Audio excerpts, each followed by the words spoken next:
Je vais donc aujourd'hui vous parler de la fête de la Saint-Valentin, fête des amoureux, que nous fêtons le 14 février. D'où vient cette fameuse fête de la Saint-Valentin?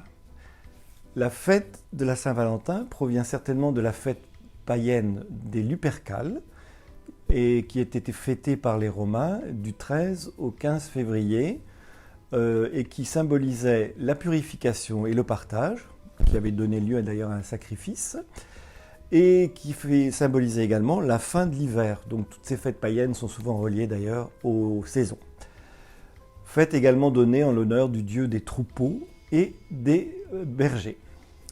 En 494, le pape Gélas II choisit donc cette fête pour rendre hommage d'une part à Saint-Valentin et pour créer ce fameux Saint-Valentin Days.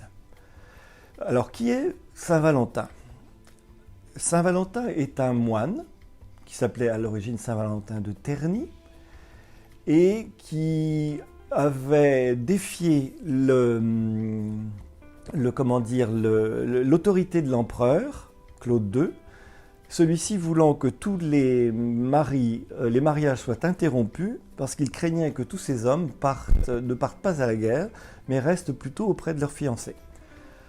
Alors, ce que d'ailleurs je peux tout à fait comprendre, c'est plus agréable de rester auprès de sa fiancée que de partir en guerre. Mais Valentin de Terni continua lui à marier les couples et défia de ce fait l'autorité de l'empereur. Bien entendu, il fut emprisonné et c'est à cette occasion qu'il rencontra la fille de son geôlier, Julia, une jeune fille aveugle. Celle-ci demanda à Valentin de lui décrire le monde qu'elle ne pouvait pas voir, évidemment. Et à force de rencontres et d'échanges, ils tombèrent bien évidemment amoureux. Et un miracle se produisit. Julia retrouva la vue.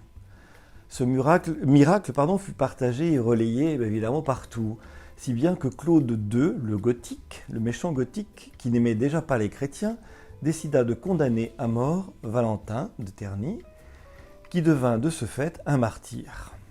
Et le pape Gélas Ier décida de commémorer à chaque anniversaire de la mort de Valentin, le 14 février,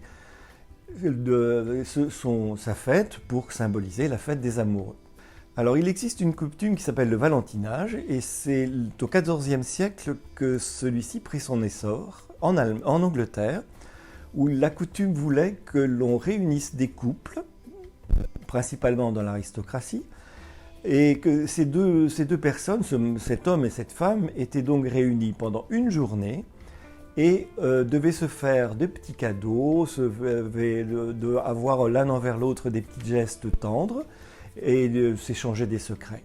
Alors évidemment, la chance n'avait pas grande place, c'était souvent des mariages arrangés, mais bon, c'était comme cette coutume. Cette coutume est ensuite arrivée à la cour de Savoie, et elle s'est répandue dans les régions avoisinantes. Le valentinage s'est ensuite enrichi par l'échange de petits mots et de poèmes, et que l'on continue d'ailleurs à écrire, les fameuses cartes de la Saint-Valentin. Quant à la France, elle a connu l'arrivée de la Saint-Valentin, comme d'autres régions d'Europe d'ailleurs, quand les GI sont arrivés après la Seconde Guerre, et donc ont répandu cette coutume anglo-saxonne dans l'Europe entière.